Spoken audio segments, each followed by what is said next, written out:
15ই September সকাল 11 ঘটিকায় পানিসাগর মহকুমার অন্তর্গত রোয়া গ্রাম পঞ্চায়েতে অনুষ্ঠিত হয় পানিসাগর আরক্ষা প্রশাসনের উদ্যোগে প্রয়াস কর্মসূচি। এতে পৌরোহিত্য করেন পানিসাগর আরক্ষা প্রশাসনের ওসি সুমন্ত ভট্টাচার্য। এছাড়া উপস্থিত ছিলেন রোয়া গ্রাম পঞ্চায়েতের প্রধান আদিত্যনাথ, উপপ্রধান আমির উদ্দিন, এলাকার বরিষ্ঠ অভিভাবক, স্থানীয় ব্যক্তিত্ব মানিকনাথ, মোহাম্মদ খালিক উদ্দিন, সঞ্জুনাথ, বিশিষ্ট সমাজসেবী নকুলনাথ, মঈন উদ্দিন, আকবর আলী সহ অন্যান্যরা। উক্ত কর্মসূচিকে ঘিরে অধিকাংশ ক্ষেত্রে নারীদের সুরক্ষার বিষয়কে প্রাধান্য দেওয়া সহ বর্তমান যুব প্রজন্মকে ড্রাগসের মতো ব্যাধি থেকে পরিত্রাণ দিতে প্রতিটি পরিবারের সদস্যদের সহানুভূতি সহিত এগিয়ে এসে তীক্ষ্ণ নজরদারি ব্যবস্থা করার আহ্বান জানানো হয়। বিশেষ করে সম্প্রতি ঘটে যাওয়া পানিসাগরে গণধর্ষণ কাণ্ডের পরিপ্রেক্ষিতে প্রতিটি পরিবারের টিনেজার যুবক যুবতীদের চলাফেরায় পরিবার পরিজনদের নজরদারি সহ বন্ধুত্ব সুলভ আচরণ করার মাধ্যমে তাদের বিপদগামিতার পথ থেকে সরে দাঁড়ানোর প্রতি মনোনিবেশের আহ্বান জানানো হয়। উক্ত প্রয়াস কর্মসূচিতে রোয়া গ্রাম পঞ্চায়েতের সকল অংশের জনগণের উপস্থিতি আগামী দিনের সহায়ক পথ প্রদর্শক হবে বলে অনুমান করা হয়। Bureau report, Shyamali Tripura. প্রয়াস কর্মসূচি এটা আমাদের একটা ডিপার্টমেন্টের অন্যান্য আমাদের যে রেগুলার কর্মসূচি তার মধ্যে একটা প্রত্যেকটা এলাকা জনগণকে নিয়ে আইনি সচেতনতা বা পারিপার্শ্বিক বিভিন্ন পরিস্থিতি নিয়ে জনগণের সঙ্গে পুলিশ এবং পাবলিকের যে রিলেশন বিল্ড আপ ওইটার একটা মাধ্যম হচ্ছে প্রয়াস কর্মসূচি। সেই হিসেবে আমি খুব বেশি দিন হয়নি পানিসাগরে জয়েন করেছি এবং আমি আস্তে আস্তে প্রত্যেকটা গাঁও সভা বা প্রত্যেকটা যে বিভিন্ন দপ্তরের আধিকারিক আছে প্রত্যেকের সঙ্গে আমি আমাদের এই প্রয়াস কর্মসূচি করছি। ওইটারই একটা পার্ট হিসেবে আজকে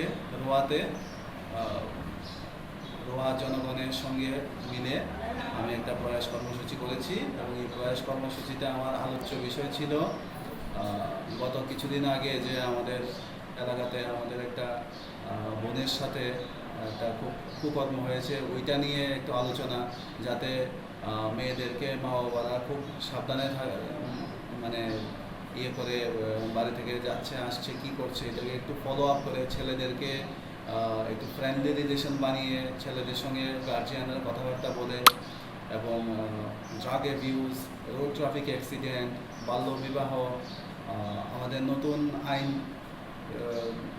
লাগু হয়েছে গত জুলাই মাস থেকে, ওইটার মধ্যে নতুন নতুন কি ধারা আছে ওইসব বিষয় নিয়ে বিশদভাবে এলাকার জনগণকে অবগত করা এবং ওদের সাথে পুলিশের একটা নিবিড় সম্পর্ক তৈরি করা, ওইটাই ছিল আমার মূল উদ্দেশ্য। তো স্যার, পাশাপাশি একটা জানতে চাইব, বিগত 12 তারিখের যে ইনসিডেন্টটা ঘটেছে সেই ঘটনার একজন আসামিকে আপনারা সম্ভবত 3 দিনের রিমান্ডে এনেছিলেন এবং আজকে পুনরায় সম্ভবত পাঠিয়েছেন কোর্টে। তো পুনরায় কি রিমান্ডের কোনো আবেদন জানানো হবে বা এখন কি পর্যায়ে রয়েছে? ওরা আপাতত জেল কাস্টডিতে রাখার জন্য আমরা আবেদন জানিয়েছি মাননীয় কোর্টকে এবং পরিস্থিতির উপরে ডিপেন্ড করে ওদেরকে পরবর্তী সময়ে আমাদের কাস্টডিতে আনা হবে কি হবে না এটা ডিপেন্ড করবে পরিস্থিতির উপরে এবং আগত যে তথ্য প্রমাণ বেরোবে সেটার উপরে।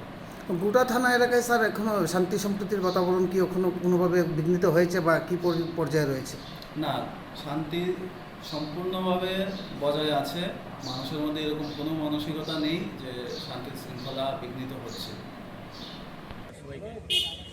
মূল উদ্দেশ্য হলো এই প্রয়াস যে সভা, এই সভার মূল উদ্দেশ্য হলো আমাদের এই এলাকায় একটা অপ্রীতিকর ঘটনা ঘটেছিল, যার জন্য ওসি আমাদের পানিসাগর থানার ওসি সাহেবের মাধ্যমে উনি যেদিন আসামি গ্রেফতার করা হয়েছিল সেই দিন উনি আমাদের উপপ্রধানের সঙ্গে আলোচনা হয়েছিল ওনার মাধ্যমে যাতে একটা প্রয়াস মিটিং করা যায়।